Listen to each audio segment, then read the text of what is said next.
Okay, real quick here. We all have October 18th on our calendars, right? It's No Kings Day 2. It is shaping up to be the largest single day of protest in the history of the United States of America. It is going to surpass No Kings 1. You can go to nokings.org to find the event near you. Now, I've actually gotten a fair number of questions about this event that were left in the comments of my other social media platforms, where folks are like, why do I have to register? I'm concerned about my safety of having to register for an event and give my, contact information and name. Could that be used against me later by the regime, right? I don't want my name on some list. And these concerns were also raised in the last Indivisible What's the Call meeting. And these questions were also raised in the last Indivisible What's the Plan weekly call on Thursday. So I thought I would just address those concerns here for a second, as Leah did in that call. By the way, What's the Plan weekly Thursday calls, they are held every Thursday at noon Pacific. There's not some secret special in-group that gets invited to those. They are open to the public.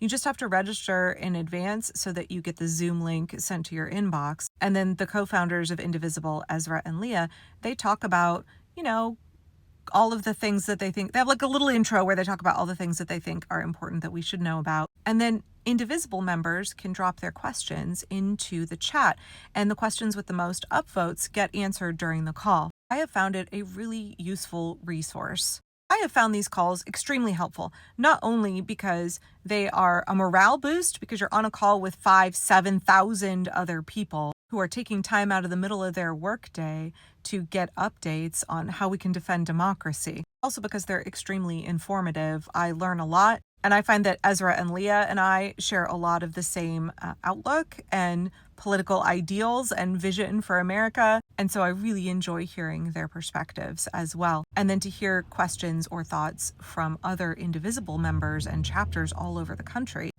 It's well worth your time if you can attend. You can just search on your web browser Indivisible What's the Plan call, or you could go to mobilize.us and type in Indivisible What's the Plan, and the events will pop up. Okay, so to these concerns. People don't want to register for No Kings. People don't want to give out their private information. People feel like a little suspicious in this day and age about having to register for something. They're worried that they're going to get a whole slew of emails, which you won't. I have not found that Indivisible bombards you if you sign up for No Kings Day. You will get updates on the specific event that you want to go to, where it's being held, any pertinent information. But also people are just wary of signing up for things. And I think some of that is that chilling of dissent.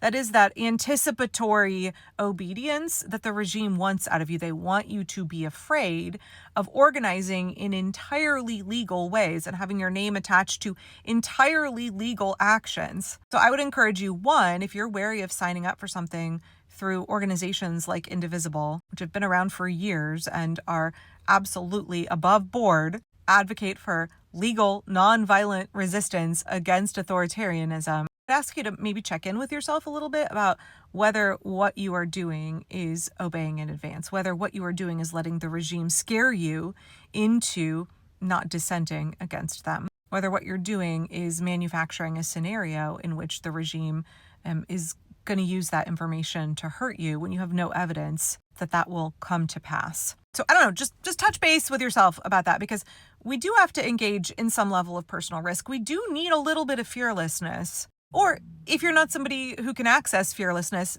a level of I'm scared, but I'm going to do the thing anyway because I know that it's right. So think about that a little bit, but you don't actually have to register for No Kings events to show up and participate. There are legitimate reasons why your local Indivisible chapter or 5051 or whatever group is putting on your local No Kings Day event might want you to register. And it really comes down to very basic logistics, y'all. They want to know how many porta potties they have to have available. They want to know how many members of the safety team they need to have prepped. It helps for mapping out the route of the celebration party event. Or if you're going to do a stationary event, how many blocks that they are going to need to position safety personnel on, how many crossing guards they're going to need to have, things like that, just really basic logistics so they can keep people safe. If you are planning events where you might have hundreds or thousands of people, you need to have at least a little bit of an accurate prediction of how many people are going to show up. And I think in the past, however many people register, they expect 3 to 4 times as many people to show up. But planning so many events where you're like, okay, this is how many RSVPs we got. This is how many people actually showed up. you can still use the RSVPs as a predictor of like, okay, this is a quarter of the folks we should expect. That helps your local group plan for how many medics they should have, how many legal observers, again, how many safety team folks, how many crossing guards, how many bottles of water they should buy. Getting a head count in advance helps the event be far safer. If there is an incident, planning evacuation routes looks very different when you are anticipating 80 people versus 800. I don't know if that lowers your anxiety about responding to an invite for No King's Day, but it's not for any nefarious reason. It's for them to get an accurate prediction, plan for just like basic logistics. And also, when we're talking about organizing for resistance, I know I've said this in many, many videos, but events like No King's Day, like a one-day, family-friendly, non-violent event, you want to be really welcoming and inclusive. That is about people getting their toe in the door. That is the first place a lot of people engage with resistance. And our goal for them is not to just show up to No King's Day and then be like, whew, I did the thing, all done now. Fascism is just going to lay down and everything's going to go back to normal. That's not realistic. We want to help people level up. That's awesome that you're coming to No King's Day. That's fantastic. You're going to connect with people. You're going to make friends. You're going to feel really empowered as you stand and march in solidarity with millions of people on that day. But hey, how can we help you level up and do the next thing?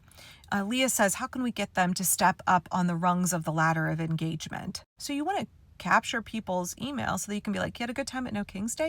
You felt that rush. You felt like, yes, I'm in community, in solidarity with so many people. Here's some next steps that you can take.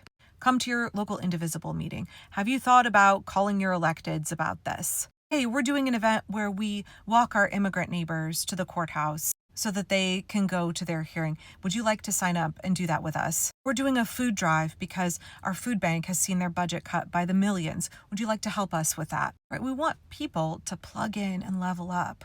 So getting their contact info is a good first step in doing that. Right. No King's Day is not just like a party, y'all. It's about building a resistance movement. We need people to be engaged in sustained strategic resistance. It's not show up on a Saturday and one and done. No. We want to help them plug in and give them next steps and be empowered. Okay, so I realize that wasn't a real quick video, but I hope that that's a helpful explanation. But you do not have to register on nokings.org or through Mobilize to show up to a No Kings protest. Your neighbors don't have to do that either. And heck, if you get there and you're like, you know what? I'm feeling pretty jazzed. I actually have more to contribute. I want to do more. This is a great first step, but I'm ready. Sign me up. I promise you, there'll be people there who can help you get connected. Please don't let registration be a deterrence. Come anyway. We need you. Like, don't you want to participate in what's going to be the largest single day of protest in the history of the United States? Don't you want to be there with millions and millions of other people? Don't let that registration be the thing that keeps you from showing up. Yeah, if you register, it helps the organizers out. It helps them plan better. Either way, find your local No King's Day. Be ready October 18th. Take your signs, invite your neighbors, invite the congregants from your church, invite your coworkers. Turn out with all of the rest of us, with millions and millions of Americans. And also, folks around the world, there are events happening in multiple other countries. Y'all, the global community, they're in solidarity with us. There are so many people behind the scenes who are cheering for us, rooting us on, and they need to see us all turn out on October 18th.